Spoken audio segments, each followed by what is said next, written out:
What is going on, Colts Nation? Welcome back to another episode of Bring the Juice. Guys, the Colts, are they expecting some big things this year? Or are the expectations actually low for 2024? We're going to talk about that here in a second. But before we hop into it, just want to say this episode is presented by Prize Picks. Visit the Prize Picks app today and use the code BTJ for a $100 deposit match when you sign up. Now, guys, when we're talking about the Indianapolis Colts in 2024, last season for the Indianapolis Colts ended with a 9-8 record. In 2023, one loss over on the chance to make it to the playoffs. Season ended, the game on the line in Indianapolis, had the chance to do it. You just couldn't quite do it. So there was a lot of hype going into this next year for the Indianapolis Colts. Or is there? Because I have seen on both ends of the spectrum here.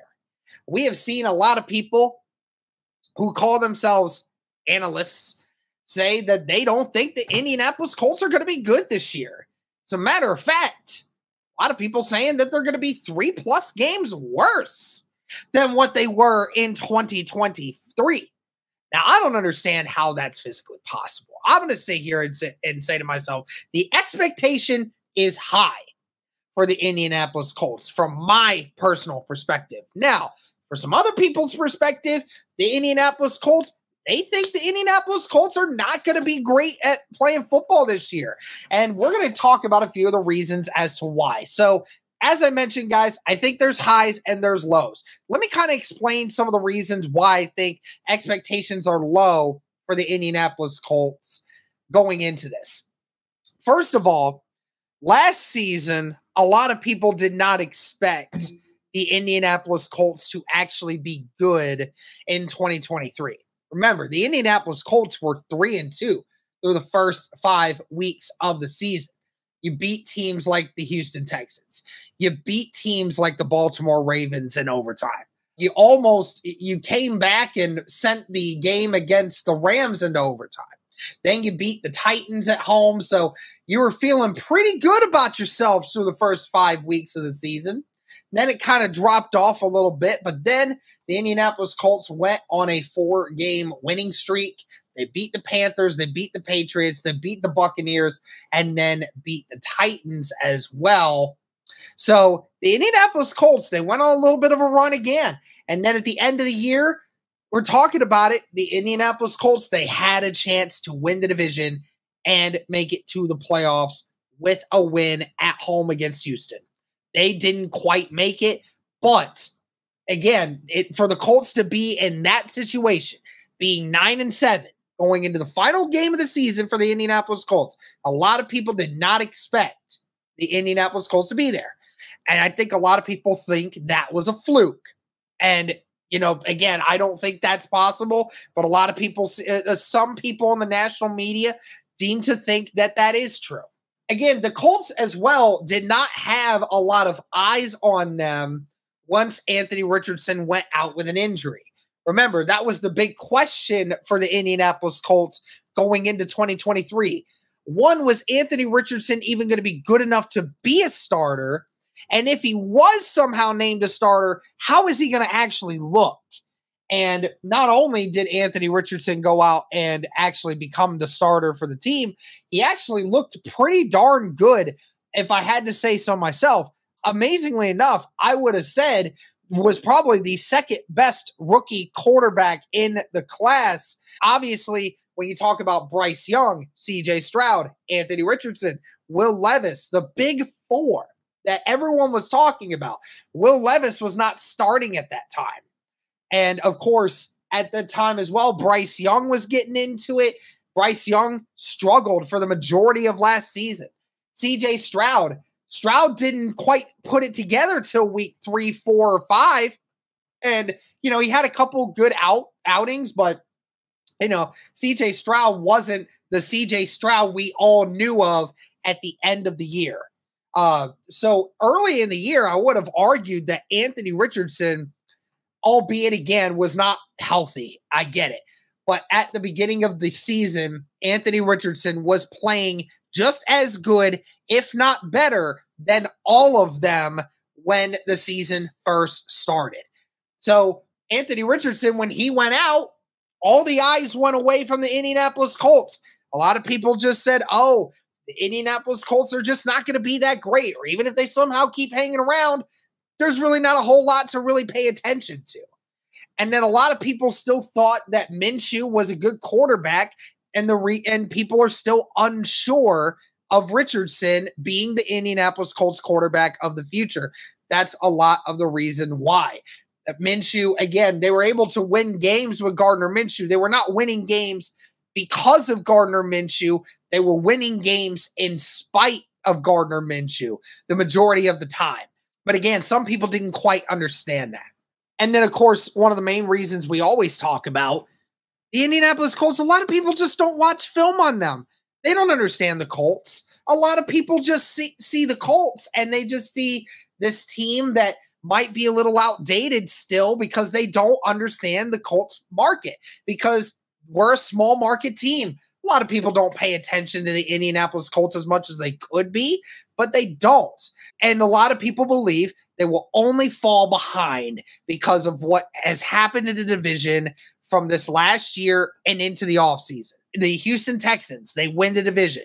They won a playoff game against the Cleveland Browns and then competed against the Baltimore Ravens. And then this year, they go out and get Stephon Diggs. They bring in a couple other big names in free agency. They draft particularly well for the draft picks that they did have. So a lot of people sit there and say, Houston made the big splashes. They're already good. And they made more big splashes. They're going to be great. The Jacksonville Jaguars, in recent memory with Trevor Lawrence, they've been a pretty good football team over the last several years. And people are talking about the Tennessee Titans now, mainly just because they brought in a new coach, obviously Callahan. And then they brought in all these new weapons, both defensively and offensively. So a lot of people are talking about Tennessee, not saying that Tennessee is going to be better than them, but some people are just talking about the Tennessee Titans more than the Colts. Because again, the Colts didn't really do much outside of bringing back their free agents, a lot of their big name free agents, and drafting, one or two really great players for this team moving forward. There's not a whole lot more that the Indianapolis Colts did. They were the quietest team in the AFC South. So of course, not a lot of people are going to talk about them. So of course, as I said, expectations can be low for a lot of people because the Colts were not as high up on the list when it came to making big name free agent moves. They weren't making a lot of noise. And Anthony Richardson, a lot of people don't have faith in him still, which is fine. If Anthony Richardson goes out and proves them wrong, they have no choice but to actually start talking about it. As we said, guys, today's episode is sponsored by Prize Picks. Now, what is Prize Picks? Prize Picks is the largest daily fantasy sports platform in North America. Instead of battling against thousands of other players across platforms, you're basically picking 2 to 6 player stat projections, and you're choosing more or less on those stat projections to be able to watch those winnings roll in. It's very easy. Do you guys want to play along at some of Prize Picks' favorite players like rapper Meek Mill and UFC fighter Sugar Sean O'Malley? Well, if you guys sign up today, you can find the community plays under the promos tab of the app to view the entries of some of the biggest names on the platform and be a part of that as well. You can now win up to 100 times your money on Prize Picks with as little as 4 correct picks. You can turn $10 into $1,000 just like that with NBA, NHL, and college basketball entries today on Prize Picks, America's #1 fantasy sports app. Like a lot of other things, guys, they also offer injury insurance, so your entries stay in play even if one of your players gets injured.